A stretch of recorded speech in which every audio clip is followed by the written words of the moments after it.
Groupe Pelou, l'immobilier bien plus encore présente. Le Grand Matin Week-end Sud Radio. Osez investir, Thomas Binet. Et bonjour Thomas. Bonjour Laurence. Alors, au sommaire ce matin, d'Oser investir, on vous écoute. Eh bien écoutez, on va commencer par le conseil de la semaine, la visite du bien immobilier avant la signature chez le notaire. Et puis on prolongera justement ces sujets avec Stéphane Fritz, président de Guy Hockey. On va parler immobilier ancien, conjoncture. Ça chauffe dans l'ancien, dans le neuf, ça chauffe dans tout le monde de l'immobilier. Et puis on finira par une petite touche d'innovation. On va parler d'un miroir connecté, ma chère Laurence. Miroir connecté, c'est parti. AFR Financement Parole de Lyon présente... Osez investir, le conseil de la semaine. Alors vous le disiez Thomas, votre conseil ce matin, c'est sur la visite qui précède la fameuse signature de l'acte authentique. Oui Laurence, parce que la signature de l'acte authentique, et on en parlera avec Stéphane Fritz dans un instant, entre autres chez le notaire, c'est le point d'arrivée de l'achat immobilier. L'acheteur devient officiellement le propriétaire du bien souhaité, mais il est préférable de faire un tour du propriétaire, donc avant de signer. C'est ça. Alors en quoi cette fameuse visite avant la signature est importante ? Parce que ça permet à l'acheteur de s'assurer que le bien qu'il est en train d'acquérir est conforme à ce qu'il a été entériné dans la promesse de vente et qu'il n'a subi entre-temps aucune transformation ni détérioration, même si cette visite n'est pas obligatoire, elle est vivement conseillée. Alors il doit s'assurer que tout a été vidé, que si du matériel et ou du mobilier reste, que ça a été prévu, qu'il n'y a pas eu de dégâts des eaux par exemple. Il en profitera pour faire les relevés des compteurs électriques, gaz et eau afin de pouvoir transférer tous ces contrats. Ok, mais que doit-on faire alors si on constate un problème ? Si vous relevez un dégât, des éléments cassés, prenez des photos, contactez votre agent immobilier, le notaire, avant la signature. Le notaire peut alors séquestrer une partie du prix de vente, le temps de la remise en état par le vendeur. Mais cela peut aller jusqu'au report de la signature en fonction des dégâts constatés. Et on passe tout de suite à votre invité de la semaine, Thomas. Nous sommes avec Stéphane Fritz, président de Guy Hockey, 3e réseau immobilier français. Une société créée en 1994, composée de 550 agences, avec plus de 32 000 transactions. Voilà pour les chiffres, et pour un chiffre d'affaires de 201 millions d'euros. Bonjour.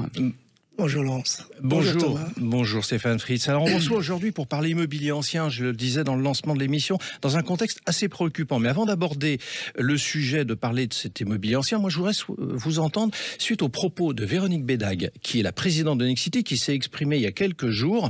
Elle évoque un effondrement du marché du neuf et de la maison individuelle, plus 100 000 personnes mal logées, plus 10% de personnes dans la rue, plus 100 000 demandeurs de logements sociaux en plus en 2022, avec une perte prévisionnelle de 160 000 emplois dans le BTP en 2025. Elle regrette que le gouvernement n'agisse pas, pire qu'il prépare une bombe sociale à retardement. Partagez-vous son point de vue ?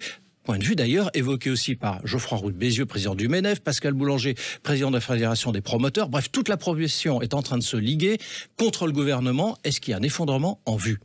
Vous pouvez ajouter David Lisnard, le maire de Cannes aussi, qui a fait une tribune dans le JDD dernièrement et qui reprend tous ses propos. Évidemment, je suis aligné avec les propos de Véronique Bédague.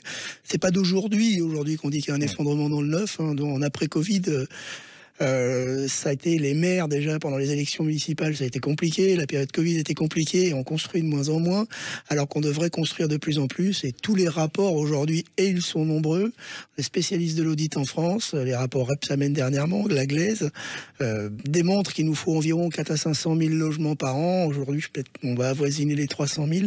Donc évidemment, tant qu'on construit pas plus et qu'on libère pas, et les solutions pour le coup sont assez présentes dans tous les rapports, évidemment qu'on est en train de préparer une bombe sociale. Donc globalement, la profession est en train de se mobiliser pour faire pression sur le gouvernement. D'ailleurs, on a vu Elisabeth Borne récemment dans un prise de parole il y a quelques jours mettre le logement un peu à l'honneur là récemment. Le logement devrait presque être régalien dans l'absolu. Oui. C'est le vivre ensemble de demain. Et la problématique, c'est que tout est traité en silos. Le financement, la rénovation énergétique, le neuf, l'ancien, tout est traité en silos alors que ça devrait être traité de façon générale. Comment on va habiter demain ensemble, comment on va pouvoir loger tous les Français, la démographie galopante aujourd'hui, comment on va loger tous les Français. Et espérons que devenir se loger ne devienne pas juste un sujet de riche. Alors justement, on va rentrer dans le détail de toutes ces situations. Vous venez de publier chez Guy Hockey un baromètre qui analyse 650 000 biens anciens mis en vente à travers 15 portails immobiliers, ce qui donne une vraie vision du marché. Et vous tordez le cou donc à certaines idées colportées, entre autres par la profession, que les prix ne baissent pas tant que cela, que les maisons sont toujours les biens les plus recherchés et que les passoires énergétiques n'arrivent pas toujours partout en masse sur le marché. Alors, Est-ce que globalement, pourquoi vous dites que globalement c'était l'idée qu'on se faisait de tout ça et que du coup avec votre étude vous voyez les choses différemment?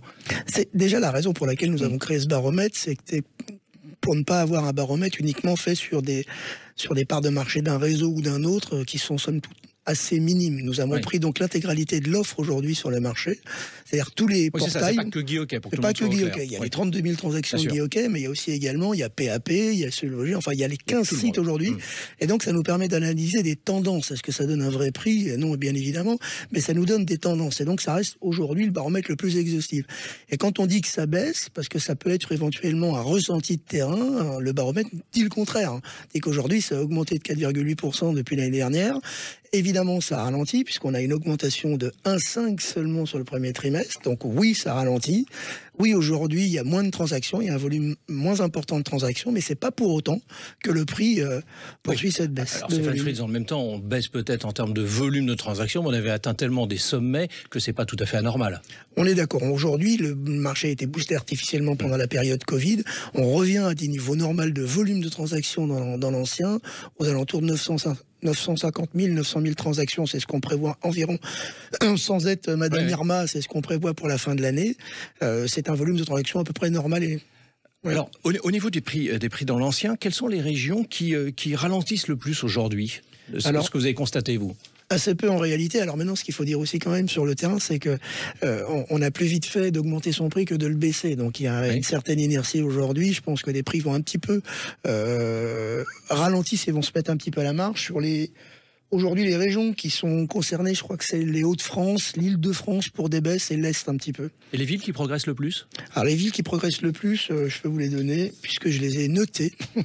Alors Antibes, Béziers, Niort, Perpignan, Narbonne, Marseille, Toulon, globalement Bourges, Nice. Alors ce qu'on constate aujourd'hui de façon plus générale, c'est que les bords de mer, la montagne, tous les endroits où ils font bien vivre, on a encore des augmentations de prix. Alors, vous affirmez, on va passer aux passoires énergétiques parce que c'est important, que les passoires énergétiques donc classés F et G qui ne représentent que 12% des mises en vente, sauf à Paris où ça représente 23,5%. Ce serait pas, pour l'instant, il n'y aurait pas d'incidence sur les prix de vente. Alors, il n'y a pas d'incidence, il y a quand même des négociations sur les F qui sont à la vente actuellement. Donc, on a des négociations de l'ordre de 10 à 15%, de 5 à 15%.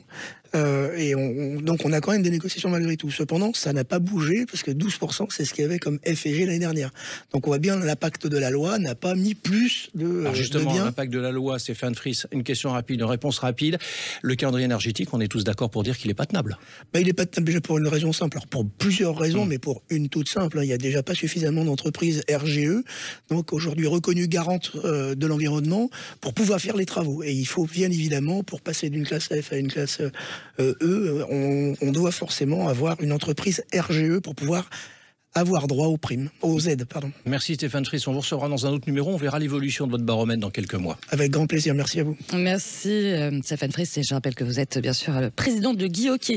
Allez, on passe à l'innovation de la semaine sur Sud Radio, mon cher Thomas, et donc vous nous parlez d'un miroir connecté, c'est ça? Oui, Laurence, miroir, mon beau miroir, vous vous souvenez de ça? Oui, vous aussi, ça marche pour tout le monde. Oui, ça marche pour tout le monde, mais ça nous rappelle surtout des souvenirs. Et on va parler évidemment d'un miroir connecté qui ne sert pas seulement à s'admirer. Un miroir connecté. Alors, qu'est-ce qu'on peut voir d'autre à part nous-mêmes? On donne plein de choses en fait sur le miroir connecté. Il vous donnera la météo, les informations sur le trafic routier, les nouvelles du monde et même jusqu'à l'astrologie. Vous pourrez également avoir accès à votre agenda. J'oubliais, vous pourrez même écouter Sud Radio. On peut tout faire. Et tout ça dans un miroir, ça fonctionne comment? Vous pouvez créer 4 profils personnalisables et paramétrables et votre smartphone est connectable via Bluetooth et Wi-Fi. L'éclairage est en LED et dispose de 5 niveaux de réglage et de luminosité pour choisir la température de couleur souhaitée. On n'arrête plus le progrès. C'est ça, en fait on a plusieurs profils comme vous dites finalement dans le miroir. Il y a d'autres aspects aussi à retenir. Oui, parce que le miroir est doté d'une surface chauffante, très pratique pour éviter la buée sous la douche quand on en sort. Tout est prévu. C'est dingue. Bon, le prix alors? Écoutez, il y a une gamme qui commence à partir de 624 €. Ah oui, forcément. Prix de la beauté, que voulez-vous? Pour en savoir plus, vous pouvez vous rendre sur smart-du6mirror.fr. Merci beaucoup pour toutes ces infos connectées, mon cher Thomas. Puis on se retrouve bien sûr le week-end prochain pour Oser Investir. Merci. Merci Laurence. Le Grand Matin Week-end Sud Radio. Oser Investir, Thomas Binet. Avec Groupe Peloux, l'immobilier et bien plus encore.